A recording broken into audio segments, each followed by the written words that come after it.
Hey, what's good? It's your boy t.rex here, and today I would like to take you through a very brief tutorial on how to convert and repaint your figure of a Papo Tyrannosaurus to make it look like Jurassic Park 3 T-Rex. Those of you who like that particular look will definitely benefit from this.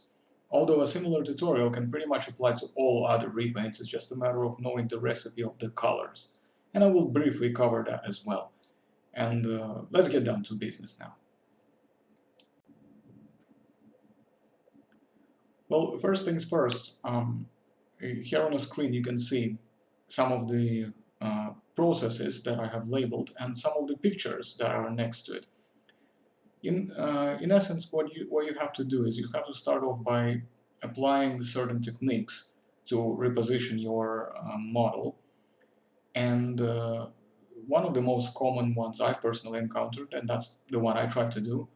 Mind you, though, that the time I was doing it was a very long time ago, so I haven't really attempted this for a very long time. And at the time, I wasn't very experienced. This was literally my first ever figure conversion, and probably the only one at this point. However, it didn't turn out too bad, in my opinion, at least for the time I've done it. That was like ever since when the first figure of this T-Rex basically came out by Papo. And what I've done was I picked up the set of clippers, then I used the hobby knife as well, and just done a V-cut technique, which involves basically cutting out certain pieces of material in a certain area that will allow you to bend the legs a little bit more to an angle that you would want. There is, of course, other ways to control the angle. If, for example, you manage to cut off too much, you can always sculpt a little bit more material in between to seal it off, and that will basically fix your problem. So there are different ways to do it, really. To be perfectly honest, there's really no right or wrong answer, but that's how I personally did it.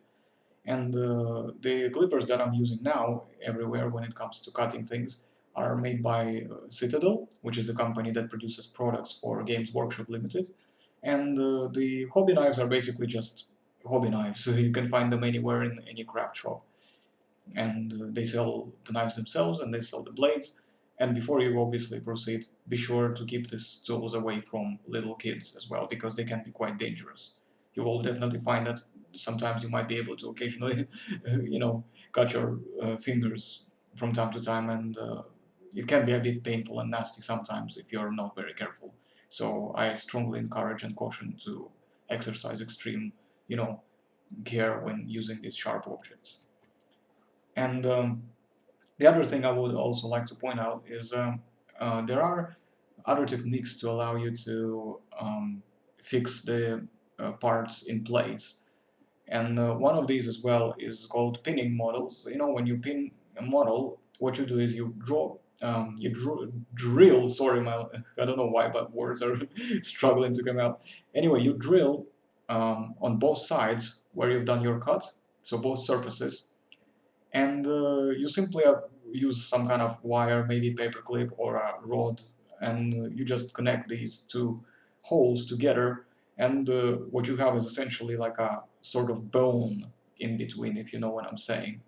And you can also put a little bit of super glue inside to allow it to fix a little bit better. And once you've done that, once you fix your model and parts in place, you can then apply the either milliput, or you can apply the green stuff and use the sculpting tools to fill up the rest of the pattern and follow it just as it would normally do with the rest of the figure. And when you repaint your figure, once you start painting, basically you will find that you will pretty much, cover it up, and you will hardly really notice anything. You will obviously know because you did it and you know where it is, but most people will not be able to notice it unless they really look carefully enough.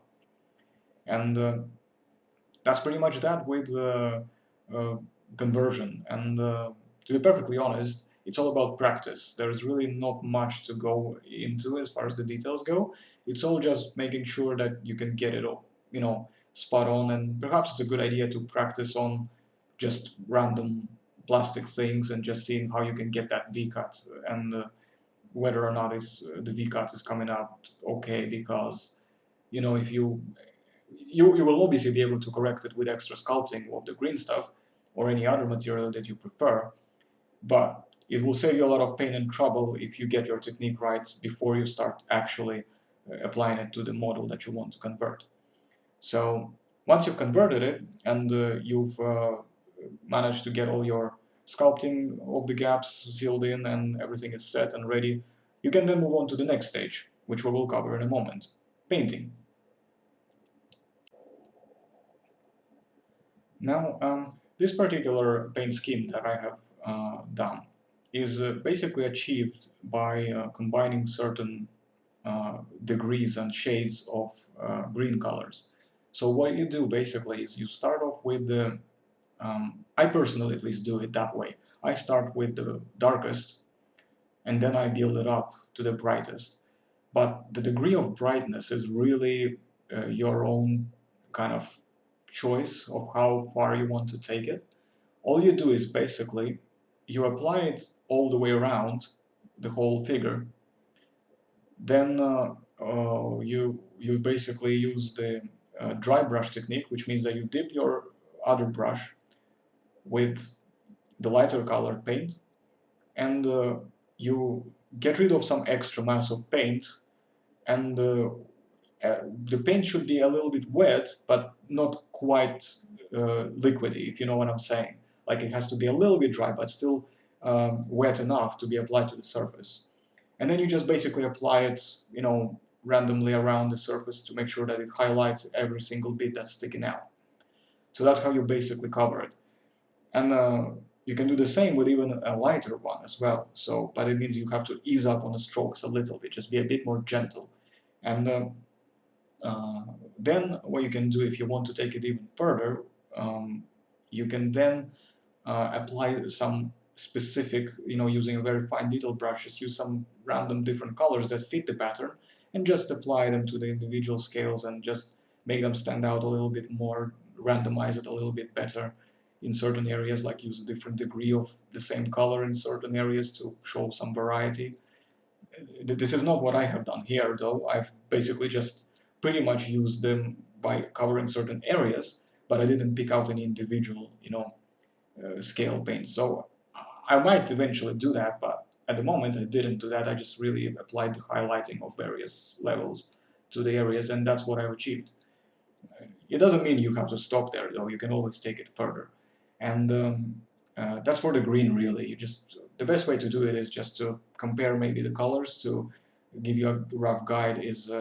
There are the Vallejo colors of this particular range that should come up in the pictures right here. And the other ones are Citadel ones. They are pretty much equivalent and they add their own kind of flavor. So it's up to you really which ones you want to choose. And you can basically just play around these shades and use whatever paint brand or color that you want going around from around this kind of spectrum of the colors. And that's how you will achieve that kind of green color more or less. You can obviously play it around with, because you see, you may choose which kind of lighting you wanted to achieve.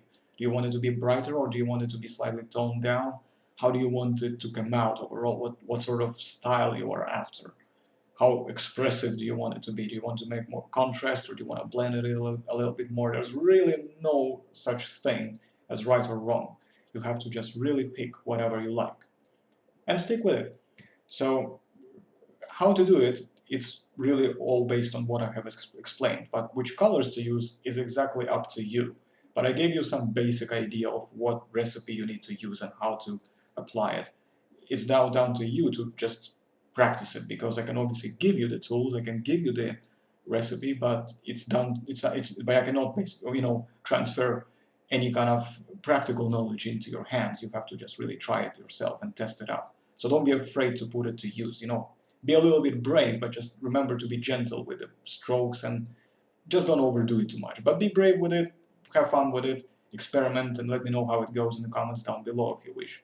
Or maybe make a video on it and let me know when you upload it. I would be happy to take a look and see how you came out. I'm pretty sure you might even come out much better than I did, because this is an old work and there are many other new techniques that you can apply by enhancing this even further.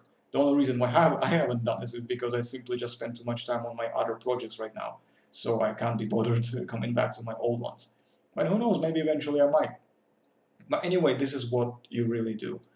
And pretty much, to be perfectly honest with you, I won't go into detail with the beige color underbelly because that's essentially the same idea. You use the brown, you use the beige, desert, maybe sand colors, and you just play around with that.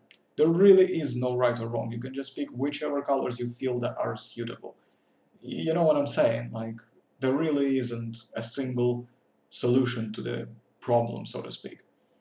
And once you've done that, you let your colors all dry, and then you can apply perhaps the sort of varnish you would like. So if you want it a bit glossy or shiny, you could always use a satin varnish to give it a nice kind of factory look, or you can use matte varnish, which gives it a more natural kind of realistic look, which is what I've done basically. I prefer matte varnish. I don't like my figures too bright or shiny. I like them to kind of blend in a little bit more with their environment for like more photorealistic purposes, if you know what I'm saying. So it's up to you really how you like them, and feel free to explore with brands like Citadel, Games Workshop in particular. They do the nice variety of varnishes that are quite good. Army Painter does very nice ones. I'm pretty sure Vallejo is also not too far off. Those brands are very good to experiment both with colors and with the actual finishing products as well. So combining all of them together will give you a really nice result. I can guarantee you that. Now it's up to you to simply just sharpen the skill and you're sorted, literally. Okay?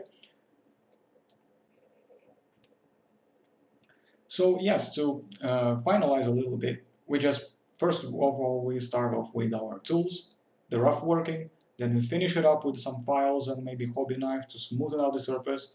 Then we might, apply the pinning technique to make sure that we fix it properly in a place, both of the ends of the limb.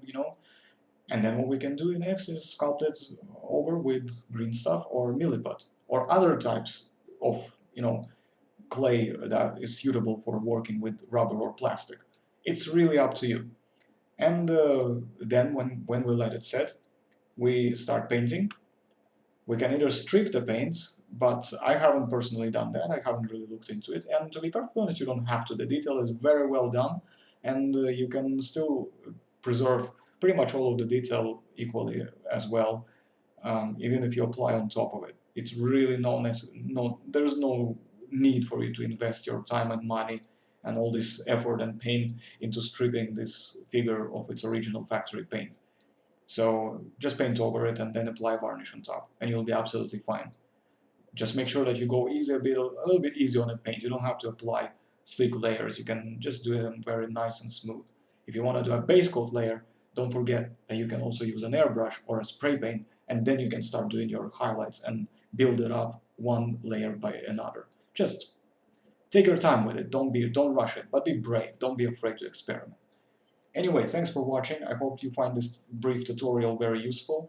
If you have any questions, post them down in the comments below. I will be happy to answer it. If you have many different questions about how to convert and paint your figures, please post all the questions down below. And if you find that some other user has already posted it, thumbs up that comment so I can see it more. In case it comes up, and if many people post it. So I want to see how many people actually want to see the same thing. It helps me out a little bit better than going through each and individual one throughout the feed rather than just having to see that there's one that is quite popular. You know what I'm saying? It just saves us all a lot of time and effort. And I will definitely appreciate that as well. And that will also give me a good idea of perhaps maybe instead of typing each individual answer in a comment, I could make another video and explain and give all the answers to these questions specifically, just for that. I will be happy to do that if that's what you prefer more. So let me know how you like it better. So yeah, in the meantime, I wish you good luck to, in converting and painting your figurine. I would really be curious to see how it all turned out. So let me know, of course, post your links to whatever accounts where you upload the pictures. And let's crack on. And thanks for watching. Please hit that like button and subscribe and share. This will really help my channel develop and give me more encouragement to upload more tutorial and other related videos. So until then, I will see you later.